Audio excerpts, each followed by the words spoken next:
Hey everybody, this is going to be chapter 5, a survey of probability concepts. Um, so we've been talking in the beginning of class a lot about data, what is statistics, things like this. And then we talked about distribution. So we talked about how to look at a distribution, whether it's with just a regular frequency plot or maybe a histogram.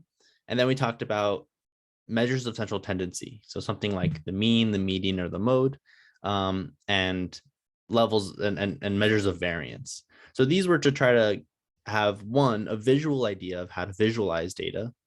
And then the second part of this with the central tendency and the variance was to try to get you an idea of how to summarize these distributions with quantities. So we're going to switch gears a little bit and move to probability concepts. But then the chapter after this, we're going to kind of mesh these two ideas of distributions, central tendencies, variances, and probabilities.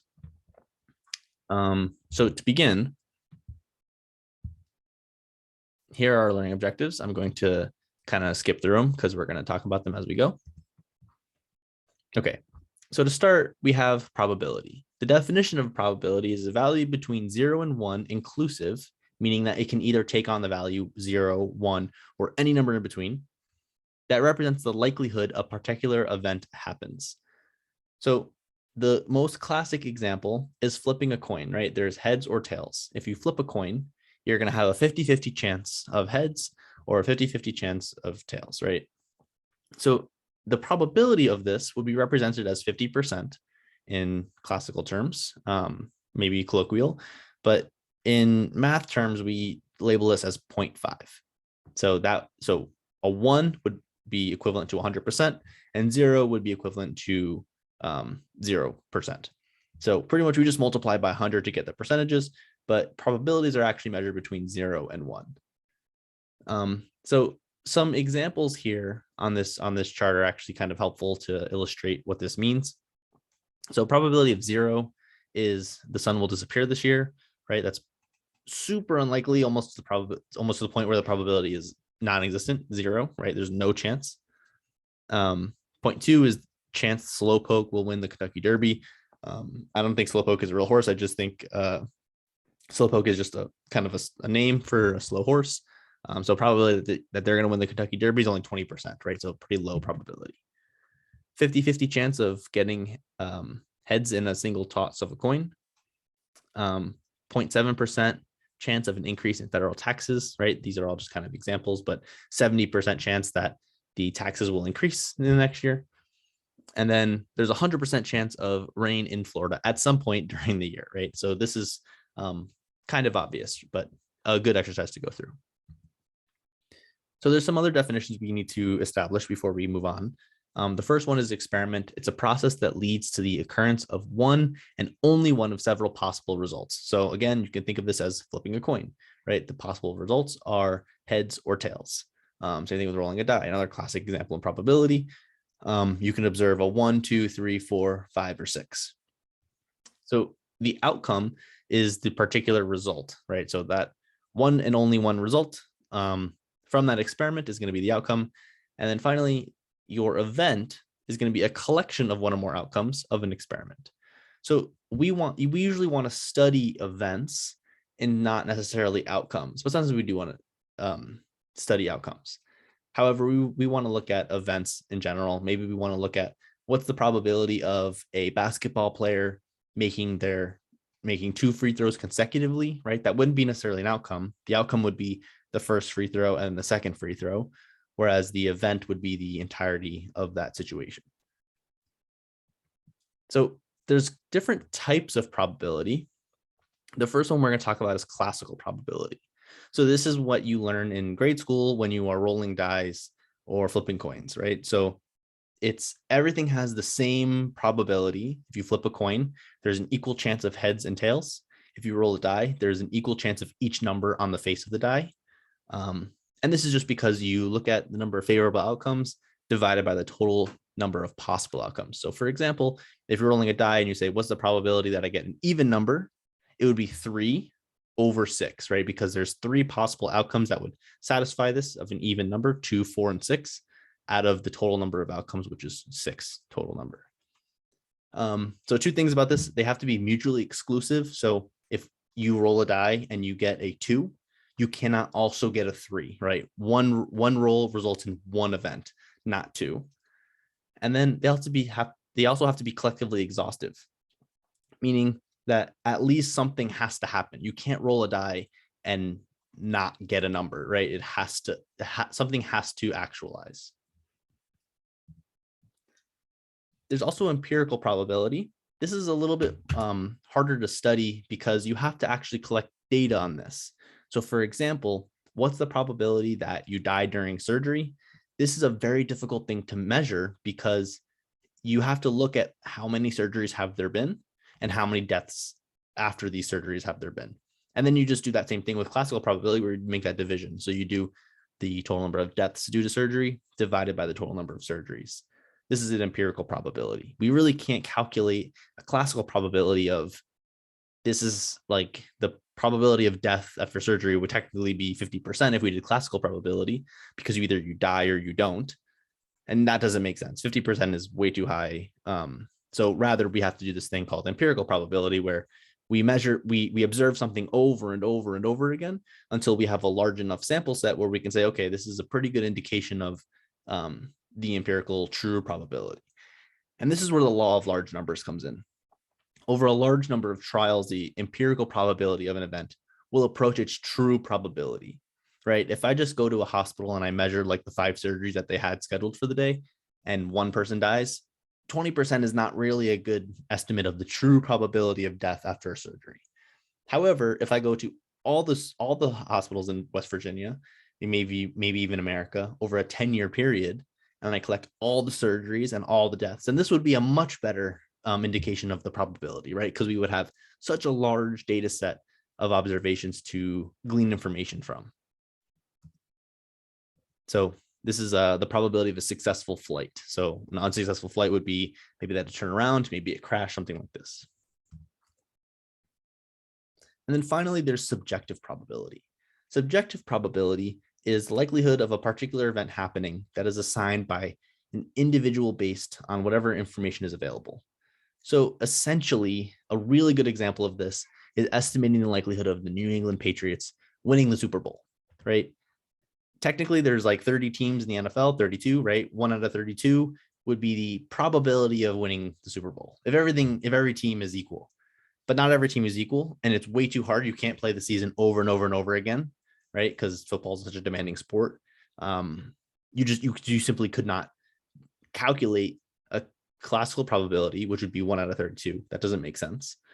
You could not calculate an empirical probability because you couldn't run the season. You couldn't simulate the season 100 times or 1,000 times.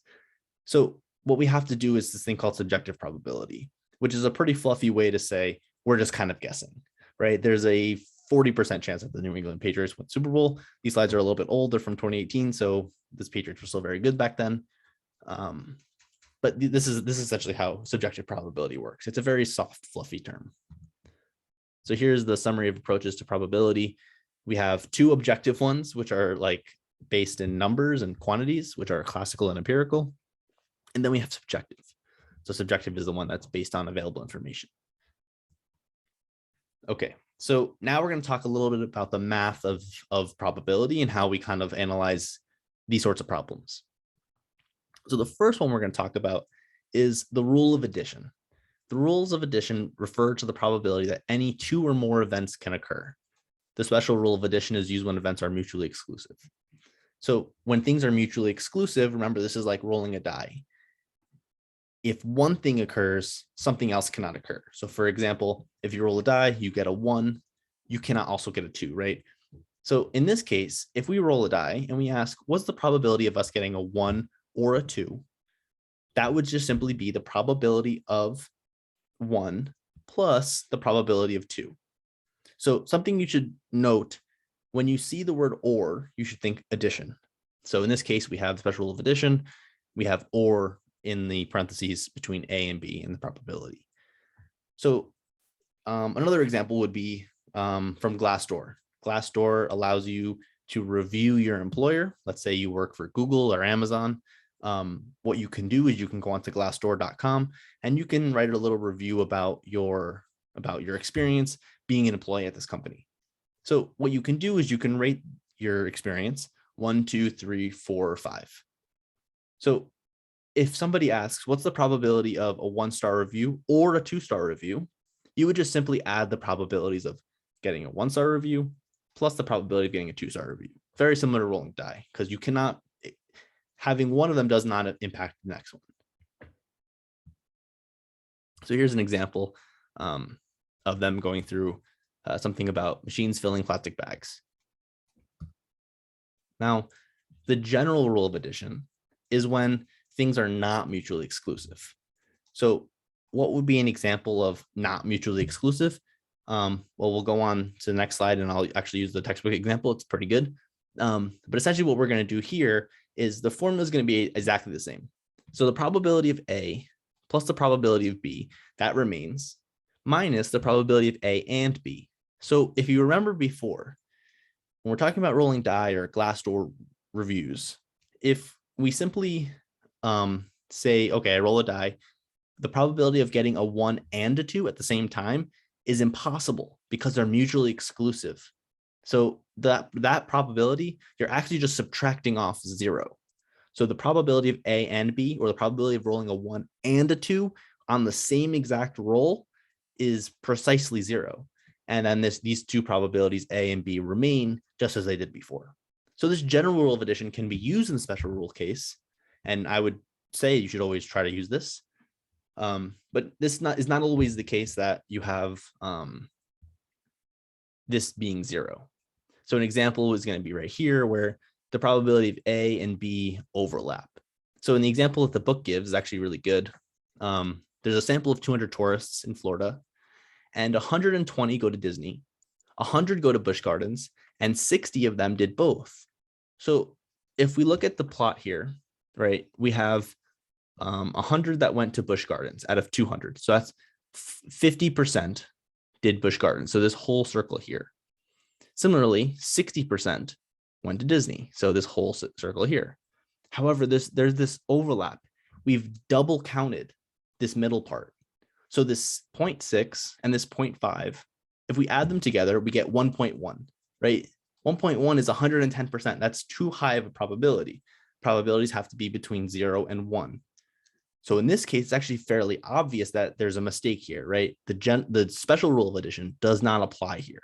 We have to incorporate the fact that we're double counting. So the way to double count, or to avoid double counting, is removing the probability of Disney and Busch. So for example, we have to subtract out this area, because right now we're counting it twice by counting it within this circle. So that's one time we're counting this area. And then if we added it again, we would be adding this whole area right here, which would double count this section here. So what we do is we add this area, which is the probability of A, plus the probability of B, and then we subtract out this middle part. So we're only counting it a single time. So in this case, we have 0.6 plus 0.5 minus 0.3 equals 0.8. So this is the probability of going to Disney or Busch. It's going to be 0.8. Because there are still some tourists that didn't do anything. Okay. There's also something called the complement rule. A lot of times in probability or statistics, we're interested in something, what's the probability of something not happening? So for example, if I'm on Glassdoor again, I want to know what's the probability that I don't get a 1, that my employees do not rate me a 1.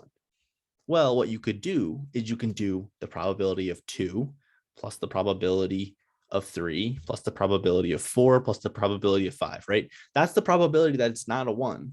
Or what you could do is you could do 1 minus the probability of getting a 1 review. Why can you do this? Because the sum of the total probabilities, meaning probability of 1, probability of 2, probability of 3, probability of 4, plus the probability of 5, the sum of all 5 of those is going to be equal to 1. So you can just simply do 1 minus the probability of that one of getting a 1 on your review. So the complement rule is a really nice way to have a quick shortcut for some of these things. Okay. The special rule of multiplication is when you want to say something and. So for example, if you have a player shooting free throws, I had mentioned this before. If you want to know what's the probability of a player making both of their free throws, right? So the probability he makes the first one is going to be whatever his shooting percentage is, 70%. And then he shoots another one right after this. These two things are unrelated, and another 70%. In this case, you have to multiply these two probabilities. Another really good example is the classic example of picking beans out of a bag or picking something out of a bag. Let's say you have a bag of 5 beans. 3 of these beans are red and 2 of them are blue. Let's say you want to know the probability of getting a red bean on both times you pull a bean out of this bag. So the first time you pull the bean out of the bag, because there's 3 red and out of 5, the probability of getting a red on the first one is 3 out of 5. Now you put that red bean back in after you've taken it out, or the blue bean, whichever one you pulled out. And then what you want to do is you want to do that same experiment again. So you have to multiply that probability of 3 over 5 times the probability of 3 over 5 again. So 3 over 5 times 3 over 5. And that's going to give you the probability of pulling 2 red beans out of a bag one after the other with replacement, meaning you put the beans back in after you pull it out. So this is the special rule of multiplication. And the key here is the independence. The occurrence of one event has no effect on the probability of the occurrence of another effect, meaning once we pulled out the bean, we took the probability, we put it back in. So now these 2 draws are completely independent, right? If I pull the red bean out of another one, it doesn't change the probability. So let me talk a little bit more about how it would change the probability and when independence is violated. This is when the general rule of multiplication is going to come in. So, for example, now I'm pulling a red bean out of the bag. There's 3 out of 5. That's the probability of getting a red bean out of the bag. So I pull a red bean out of the bag, and then I leave that bean out. I don't put it back in. In this case, now I have 4 beans in the bag. 2 of them are red. So now the probability of that second bean being red is now different. It's now 2 out of 4. So now the probability is going to be 3 out of 5. That's just the probability of A, right? The probability of the first bean being red. And the second one, the probability of the second bean being red, given, this is what this vertical bar means, given you've already taken a red bean out of the bag. So this probability is now going to be different than just the simple probability of B, right? Of you pulling a red bean out of the bag. Same thing. There's all sorts of examples like this. And again, if independence is occurring, then this example here will be identical to the last result. So you can still use the general rule of multiplication for cases in which the special rule of multiplication applies. So here's an example of a golfer having 12 golf shirts. 9 of them are white, the other ones are blue. He gets dressed in the dark, so he just grabbed the shirt at random. So the probability of him grabbing a white shirt is going to be 9 out of 12. Then he plays golf that day. That shirt's dirty, so he puts it in the laundry. Now he's got to go again, and he's also in the dark, so he pulls out another shirt. What's the probability that this one is now going to be white as well? Well, now there's only 8 white shirts, and there's 11 total because he's used the other one already. So that's going to change that probability. So I'm going to stop here and record another video.